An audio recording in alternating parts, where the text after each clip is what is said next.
নমস্কার, আমি রিমা। আহারে বিহারে চ্যানেলে সকলকে জানাই স্বাগত।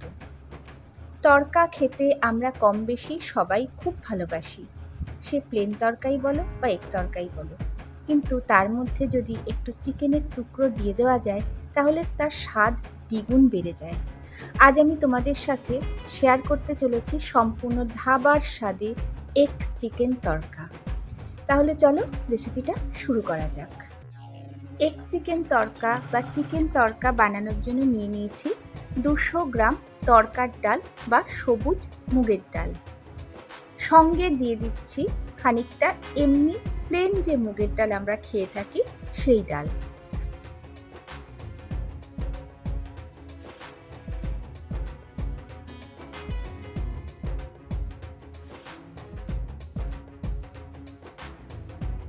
আর দিচ্ছি কিছুটা ছোলার ডাল।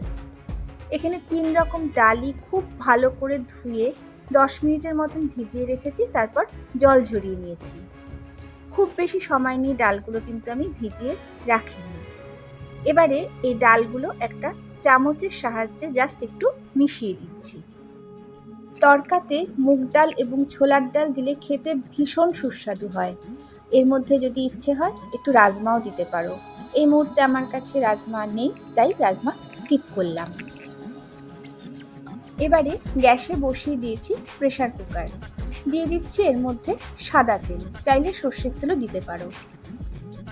তেল গরম হয়ে গেছে, দিয়ে দিচ্ছি একটা মিডিয়াম সাইজের পেঁয়াজ কুচি। আঁচ লোতে রেখে পেঁয়াজটা খুব হালকা করে সাঁতলে নেব।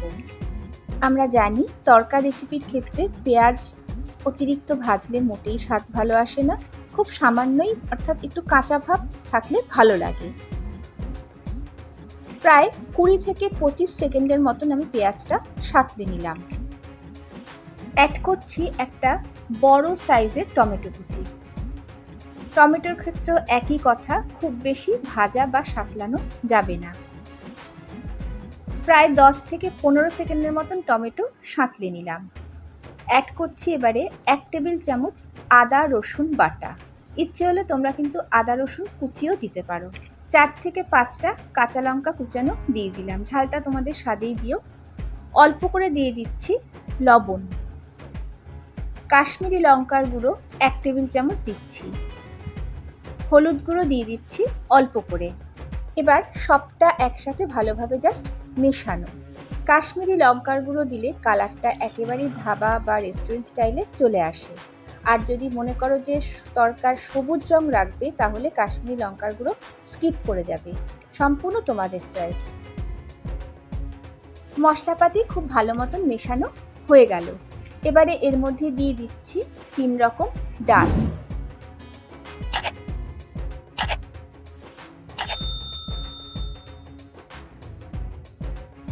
ডাল সহ সমস্ত মশলা খুব ভালো করে আবারও একসাথে কষিয়ে নিতে হবে। ডাল যদি এভাবে কষিয়ে নিয়ে করা যায় তাহলে স্বাদ দ্বিগুণ বেড়ে যায়। আবার চাইলে তোমরা আগে থেকে ডাল সেদ্ধ করে নিয়ে পরে মশলার সাথে কষাতে পারো। দুই ক্ষেত্রে দু রকম স্বাদ পাবেই। তবে তুলনা যদি করা যায়, ভেজানো ডাল সাঁতলে নিয়ে সেদ্ধ করলে স্বাদ অনেক বেশি হয়, যেটা আমি এই মুহূর্তে করছি। দিয়ে দিচ্ছি এবারে এর মধ্যে সেদ্ধর জন্য গরম জল। এমনি জল অর্থাৎ নর্মাল জল দিলাম না, টেম্পারেচারের তফাতের জন্য স্বাদেরও হেরফের হয়ে যায়। এবং জল দেখো একদম ভর্তি ভর্তি দিলাম না, ডালের গায়ে গায়ে জলটা কিন্তু দিলাম। প্রেসারের ঢাকনা আটকে আঁচ হাই ফ্লেমে দিয়ে ডাল সেদ্ধ হতে দিলাম। ডাল সেদ্ধ হতে দিয়েছি, এর মধ্যে আমি চিকেনটা রেডি করে নেব। এখানে রয়েছে 250 গ্রাম বোনলেস চিকেন, যা আমি ছোট ছোট করে কেটে নিয়েছি। চিলি চিকেনের পিস যেরকম হয় তার থেকে একটু ছোট। এবার চিকেন পিসগুলো ম্যারিনেট করব। দিয়ে দিচ্ছি এর মধ্যে সামান্য লবণ। লাল লঙ্কার গুঁড়ো দিয়ে দিচ্ছি হাফ চামচের মতন। আদা রসুন বাটা দিয়ে দিলাম হাফ চামচ। এবার ভালো করে চিকেনটা জাস্ট মেখে নিতে হবে। এর মধ্যে কোনোভাবেই কিন্তু গোলমরিচ গুঁড়ো দিতে যেও না, স্বাদের কিন্তু তফাৎ হয়ে যাবে। চিকেনটা ম্যারিনেট করে নিলে স্বাদ খুব ভালো আসবে। যাই ইনগ্রেডিয়েন্টস ব্যবহার করো না কেন সবই অল্প করে দেবে। অতিরিক্ত ঝাল, নুন এসব কিছুই কিন্তু দেবে না, কারণ এটা কিন্তু আবার রান্না হবে।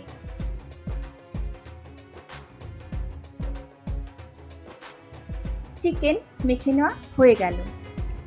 ম্যাক্সিমাম 10 মিনিটের জন্য রাখলেই হয়ে যাবে, না রাখলেও হয়, কিন্তু রাখলে একটু নুন মশলাগুলো বসে, আর কিছুই না।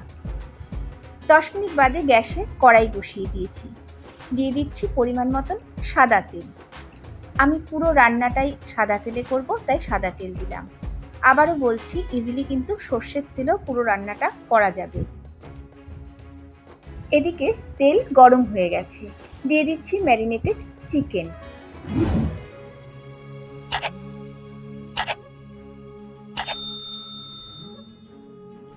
একবারে পুরোটা দিলাম না, পরে বাকিটুকু ভেজে নেব। চিকেনগুলো ঠিক যেরকম চিলি চিকেনের ক্ষেত্রে আমরা ভেজে থাকি, ঠিক সেই রকমই ভাজা হবে, অর্থাৎ খুব ডিপ ফ্রাই হবে না। যেরকম চাইছি সেরকম ভাজা হয়ে গেছে, এবারে তুলে নিচ্ছি। এই যে একইভাবে বাকি চিকেনগুলো ভেজে নিতে হবে।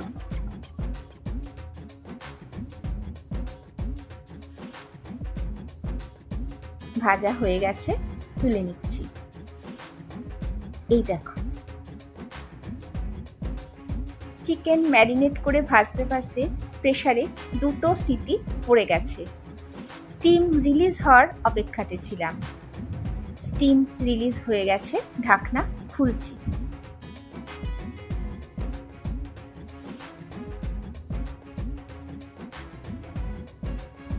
দেখে নেওয়া যাক আজকের রেসিপি তরকার ডাল কেমন সেদ্ধ হলো।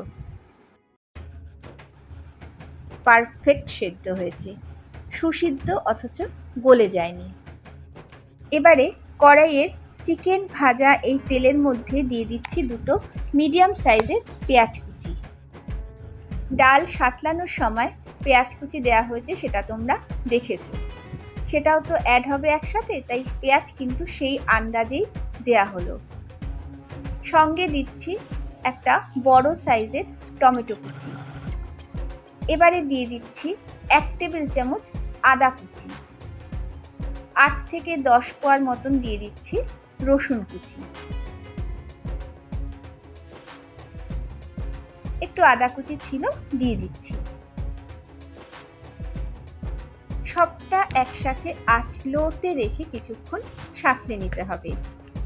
আঁচ হাইতে দিলে পুড়ে যাওয়ার চান্স থাকে। আগেও বলেছি, আবারও বলছি, তড়কা রেসিপির ক্ষেত্রে পেঁয়াজ, টমেটো, আদা, রসুন খুব বেশি ভাজা হলে কিন্তু স্বাদ ভালো আসবে না।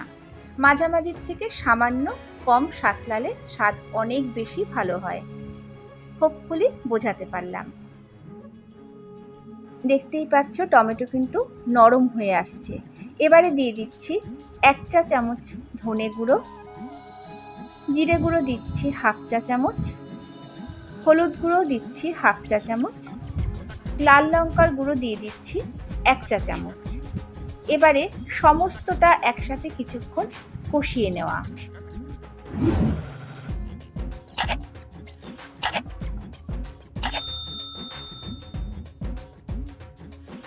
মশলা ভালো মতন কষানো হয়ে গেছে। এবারে এর মধ্যে দিয়ে দিচ্ছি ভেজে রাখা চিকেন।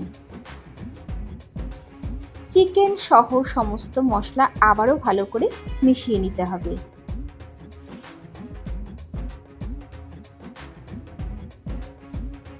মেশানো কমপ্লিট।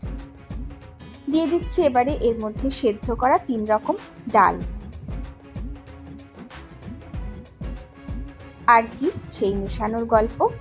সমস্ত মশলা সহ চিকেনের সাথে ডাল ভালো করে মিশিয়ে নিচ্ছি। খুব বেশি সময় লাগবে না মেশাতে, কারণ অলরেডি ডাল কিন্তু হাফ কুকড হয়েই রয়েছে। আঁচ লোতে রেখে এবারে ফুটতে দিলাম। ওদিকে ডাল ফুটতে দিয়ে আমি ততক্ষণে ডিমের ভুজিটা বানিয়ে নিই। একটা তড়কা প্যানে অল্প করে সাদা তেল দিয়ে গ্যাসে বসিয়ে দিয়েছি। দিয়ে দিচ্ছি এর মধ্যে ফাটিয়ে নেওয়া ডিম। 2টো ডিম দিলাম, কারণ চিকেন তো রয়েছে, তাও তোমাদের যদি ইচ্ছে হয় ডিম কম বেশি নিতেই পারো। সামান্য একটু লবণ এর মধ্যে দিয়ে দিচ্ছি যাতে টেস্ট হয়। এবারে একটা চামচের সাহায্যে জাস্ট ডিমের ভুর্জি বানিয়ে নিতে হবে। ডিমের ভুর্জি কিন্তু রেডি। এবারে তরকার এই ডালের মধ্যে সামান্য একটু গরম জল অ্যাড করছি, না হলে এতগুলো মশলা রয়েছে, সর্বোপরি সেদ্ধ করা ডাল রয়েছে যা কুইক টেনে যেতে চায়, কাজেই একটু জল অ্যাড করতেই হলো। তরকা একটু তো ঘনই হয়, তাই খুব বেশি জল কিন্তু লাগলো না বা লাগবে না, এটাই সুন্দর টেনে যাবে। অ্যাড করছি এবারে 1 টেবিল চামচ রোস্টেড কসুরি মেথি, দিলে কিন্তু খুব ভালো গন্ধ আসবে। হাতে একটু ডলে দিয়ে দিচ্ছি।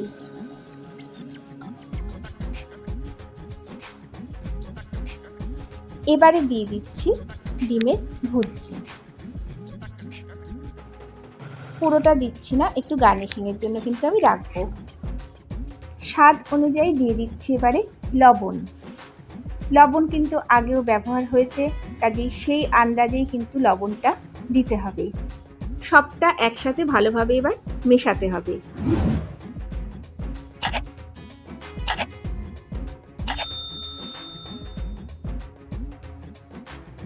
দিয়ে দিচ্ছি রেডিমেড তড়কা মশলা, মার্কেট থেকেই পারচেস করা।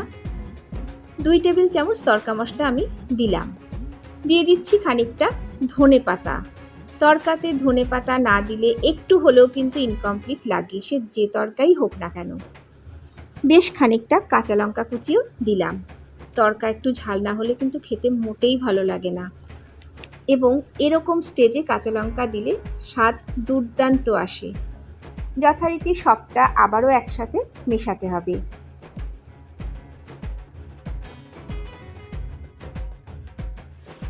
মেশানো কমপ্লিট। লাস্টে অ্যাড করছি 1 চামচ মাখন। মাখন কিন্তু বাধ্যতামূলক নয়, দিতেও পারো নাও পারো, দিলে কিন্তু ভালোই লাগবে। রেস্টুরেন্ট বা ধাবাতে দেখবে একটু হলেও কিন্তু মাখন দেয়। ব্যাস, আর কিচ্ছু দেওয়ার নেই। ভালো করে লাস্ট বারের মতন জাস্ট মেশানো। যদি কেউ এর মধ্যে ফ্রেশ ক্রিম অ্যাড করতে চাও করতে পারো, কিন্তু আমার ফ্রেশ ক্রিম দিয়ে তড়কা খেতে একদম ভালো লাগে না, তাই দিলাম না। গ্যাস বন্ধ করলাম। চিকেন তড়কা বা এগ চিকেন তড়কা কিন্তু একদম রেডি। একটা পাত্রে পেঁয়াজ, কাঁচা লঙ্কা, ধনেপাতা আর ডিমের ভুর্জি সহ তড়কা সার্ভ করে নিয়েছি। রুটি, রুমালি রুটি, পরোটা বা যেটা তোমাদের পছন্দ সেটা দিয়ে খেও। যদি ভালো লাগে একটু কমেন্ট করে জানিও। সবার জন্য অনেক অনেক ভালোবাসা, শুভেচ্ছা রইল। আজকের মতো ভিডিও তাহলে এখানেই শেষ করছি। নমস্কার।